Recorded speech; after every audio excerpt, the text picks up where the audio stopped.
Angus Reviews is going to be covering an article about Star Wars today from comicbook.com titled Star Wars novelist Alan Dean Foster wrote Episode 9 treatment retconning The Last Jedi. Quote, it's a terrible film. It's so nice to see people that have worked on Star Wars just fucking laying it out there. Of course, I'm going to read this and then I'll give my thoughts, possibly throughout the article, but definitely at the end. And afterwards, leave your comments below. Let's talk about this. What did you think of this article? So, novelist Alan Dean Foster wrote a treatment for Star Wars Episode 9 that the prolific author says would have retconned as much as possible from Star Wars The Last Jedi, which Foster calls a terrible film and a terrible Star Wars movie. Foster, who penned the novel adaptations for creator George Lucas's original Star Wars and the J.J. Abrams directed Force Awakens, says he hated writer-director Rian Johnson's middle installment preceding what would become The Rise of Skywalker. In Foster's unused treatment of Episode 9, the author attempted to correct or explain many of these silly things in Episode 8 of the sequel trilogy. Episode 8 was out, it was a done deal, and I went and saw it, and I thought it was a terrible film. I thought it was a terrible Star Wars movie, and there's no need to go into why, because every fan already has. So he must be watching a lot of YouTube, probably from the shock initially back in 2017, like we all did. Um, Foster told Midnight's Edge, I thought, how can this be retcon? How can we fix as much as possible from Episode 8 in a proposed Episode 9? And I wrote a partial treatment for that, attempting in that storyline to explain a lot of the really silly things that happened in Episode 8. Foster's media representative was unable to get the treatment looked at by Disney because Rise of Skywalker already entered into production. I did that for the fans, Foster said. I never expected Disney to do anything with that. In his Episode 9 treatment, Foster set out to explain why the untrained Rey suddenly has more force powers than anybody after a brief visit to the watery planet of Ahch-To in Last Jedi. How can I explain that away? And can I somehow tie that into the fact that she was abandoned on her planet on Jakku and bring those two things together? Foster conceived an idea to give Rey an undefined disease that would have meant replacing part of her brain with electronics, making her part droid to explain her quickly acquired skills. I mean, okay, breaking into this article really quick. This is why I like Rise of Skywalker, is because of all the corners Last Jedi put JJ in to get out of, to try to take Star Wars forward to end this trilogy. It put like a real damper, real end on everything. For me, the only drive to see Episode 9 initially was, after seeing it, was like, I guess, Adam Driver's a good actor, maybe he's got an arc or something, but like, where's this go? What's the drive? Motivation for me to go see it. What's the hook? You've capstoned everything.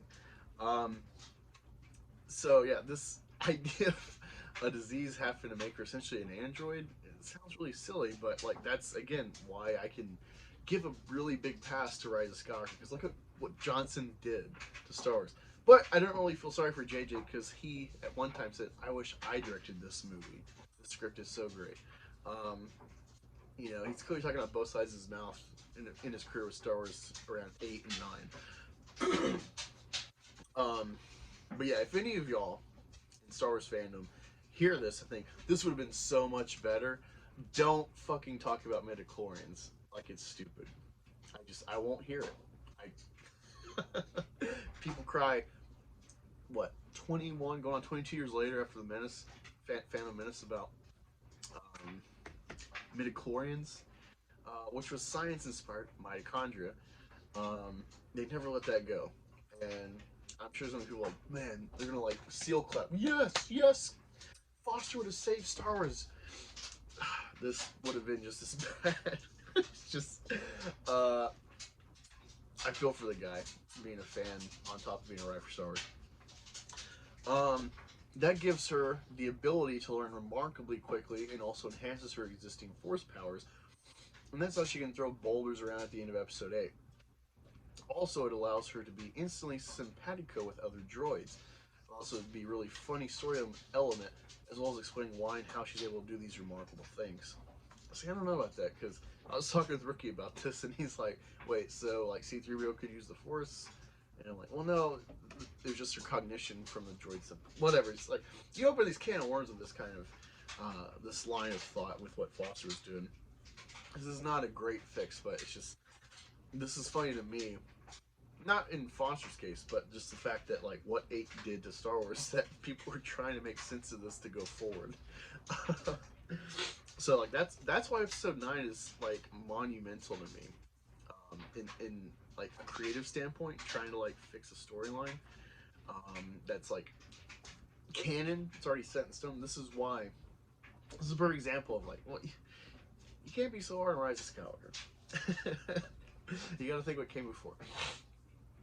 The treatment also gives Luke Skywalker what I thought was a proper send-off at the end of Episode 9. In Last Jedi, Luke dies alone on Lot 2 after using the Force to project his image across the galaxy to Krayt, where he confronts and taunts corrupted nephew Kylo Ren.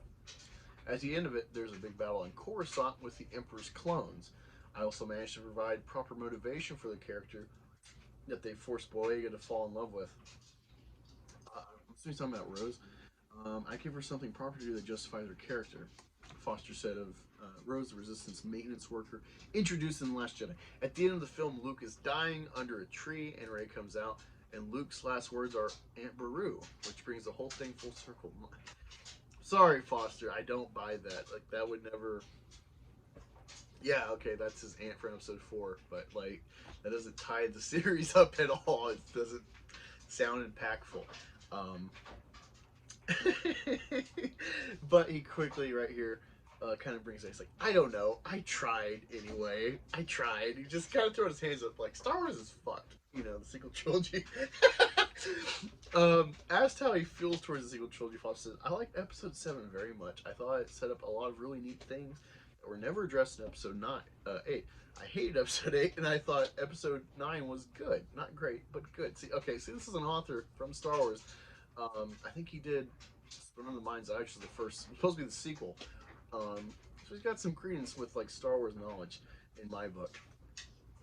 Foster added that by returning for what became Rise of Skywalker, Abrams was stuck with the problem of trying to explain and deal with so many of the silly, ludicrous things that happened in Episode 8. You can tell that I'm going to be asked to write Episode 10. He laughs. So yeah, there you go. There's another article I saw about when I was looking up Dean Foster that apparently, I think very clearly in Episode 7, that when he wrote some novelization, they told him to like remove allusions to the fact that Rey and Finn were going to be a thing. That there's a romance, because one of the first things he says to Rey is like, "Oh, you got like someone back on Jakku, huh? A cute boyfriend." And it's like, clearly he's digging into her, and how happy he is when he finds her again on Starkiller Base and hugs her. I mean, there's a cute, puppy dog love there. That there's a chemistry between them that I really buy. So the Reylo shit, especially seeing the arguments for it before 9, I'm just like, I don't see it. It feels forced, but no Star Wars pun intended. But yeah, of course, this is just another nail in the coffin of Phantom Menace was right about Episode 8. That just everyone hates this movie. It's dog shit. Johnson deserves all the ire he gets.